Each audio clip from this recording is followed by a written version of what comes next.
ტერიტორიის გადამღები ჯგუფი ამ წუთებში იმყოფება ახმეტელის მეტროს მიმდებარე ტერიტორიაზე, კერძოდ კი ხიზანიშვილის ქუჩაზე, რომელიც გამოირჩევა განსაკუთრებით გადატვირთული მოძრაობით. გადასასვლელების არ ქონის გამო საფრთხე ექმნება როგორც ფეხით მოსიარულეებს, ასევე ეს აფერხებს სამანქანო მოძრაობას შესამჩნევად.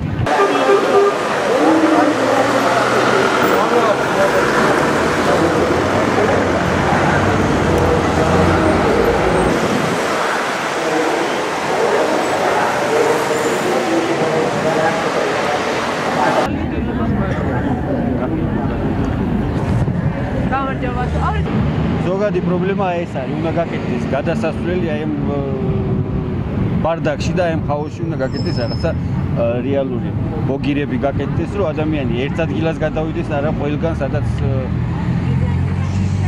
მოეპრიანება გადასვლა რა და როგორი გამოსავალი ის არის, რომ უნდა გაკეთდეს ბოგირები და გადასასვლელი ნორმალური.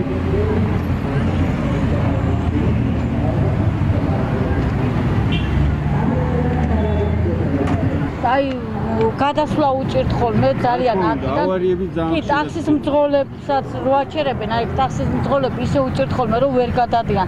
რამდენჯერ ავარიაც მომხდარა აქ და ყველა პატრული კი აჩერებს, მაგრამ პატრულის გაჩერება ვერ შველის ხოლმე, იმიტომ რომ პატრული ხშირად ვერ მორიგეოს. ეხლა კვირაში სამჯერო გამოიაროს პატრული ვერაფერს ვერ უშველს. და თქვენ გამოსავალს რაში ხედავთ? გადასასვლელი უნდა გაუკეთდეს, მაგრამ გზაჯვარედინი რო არ არის, არ აკეთებენ გადასასვლელს. მარტო იქ სადაც გზაჯვარედინი აკეთდება იქ. აი ეგ არის ყველაზე გამარჯობა.